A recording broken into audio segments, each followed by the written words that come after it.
राजस्थान के vocational education के तहत सरकारी स्कूलों में पिछले सन 2014-15 से कार्यरत है।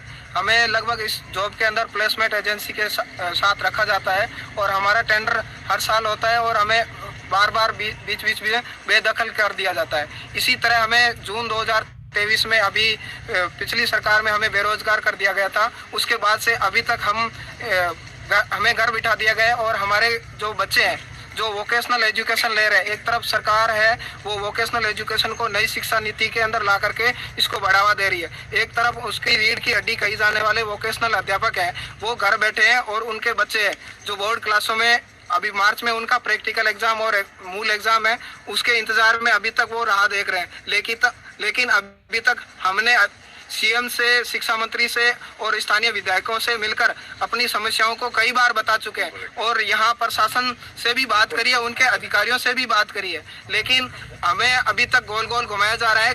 और मुख्य शासन सचिव नवीन जी जैन ने वोकेशनल एजुकेशन में हेल्थ केयर को बंद करने का वर्बली आदेश दिया गया है, लेकिन कोई लिखित आदेश किसी भी प्रकार से देने से कतरा रहे हैं, कोई स्पष्ट जवाब देने में अभी तक आगे नहीं आ रहा है। हम चाह रहे हैं कि या तो हमें हमारी ज्वाइनिंग दे दी जाए ताकि हम इस जॉब पे 2014-15 से आश्वस्त है, हमारे पास और कोई ऑप्शन नहीं है। हम ये चाह रहे हैं कि या तो हमें ज्वाइनिंग दो या हमें पूर्ण रूप से हटाने का एक आदेश जारी कर दिया जाए ताकि हम किसी और अन्य रास्ते को देखें और हमारे जो बच्चे हैं जो इस वोकेशनल एजुकेशन को चुना हुआ है वो उनके साथ कोई तरह का खिलवाड़ न हो।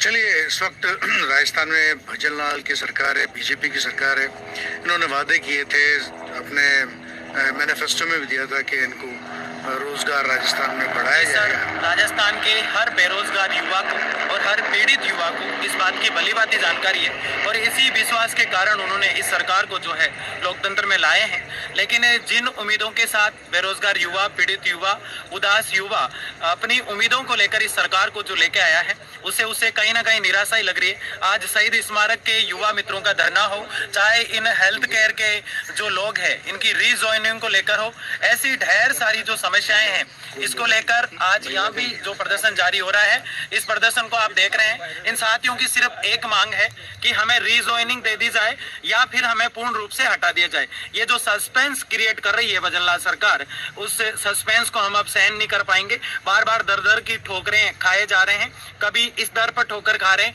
कभी किस शिक्षा मंत्री से मिल रहे हैं, कभी मुख्यमंत्री से मिल रहे हैं, कभी डिप्टी सीएम से मिल रहे हैं। और लगातार इस सर्दी के माहौल में सर आप देख रहे हैं कि जो लोग पीड़ा और दंश झेल रहे हैं, कुछ महिलाएं ऐसी जो अपने बच्चे छोटे छोटे 5-5, 6-6 महीने के नवजात बच्चों को लेकर यहाँ आई है, ये बहुत बड़ी बात है अपने आप में।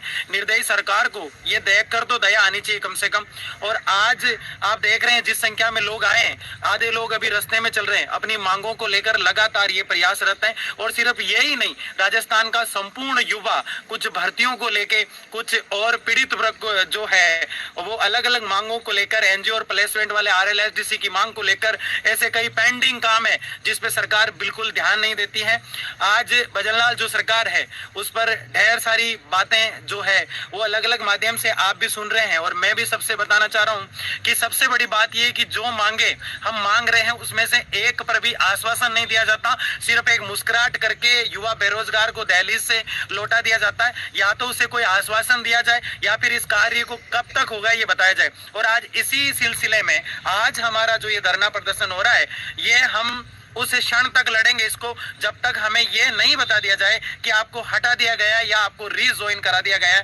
राजस्थान का पीड़ित वर्ग और यूथ जो है वो इतना मजबूत है। युवा जिस तरफ चलता है, इस देश की युवा गीली लकड़ी, वो एक गीली लकड़ी है, जिस तरफ उसको मोड़ा जाए, जिस तरफ देश मुड़ेगा। और ये आंदोलन ये बताएगा आने वाले समय में कि युवा आज कितना जो है पीड़ित है और सरकार इसके लिए क्या संज्ञान लेती है।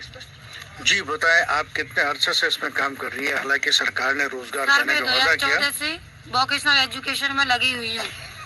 जब से हर साल हमें हर साल निकाल दिया जाता है। कई सालों में 2 महीने, कई बार 4 महीने, कई बार 5 महीने हमें बिठा दिया जाता है। इस बार हमें 7-8 महीने हो गए, हमारे जो 10th क्लास के बोर्ड क्लास के जो बच्चे हैं, 12th क्लास के जो बच्चे हैं, इतने परेशान है कि वो ऐसे बोलते हैं कि हम अगर फेल हो गए तो क्या करेंगे।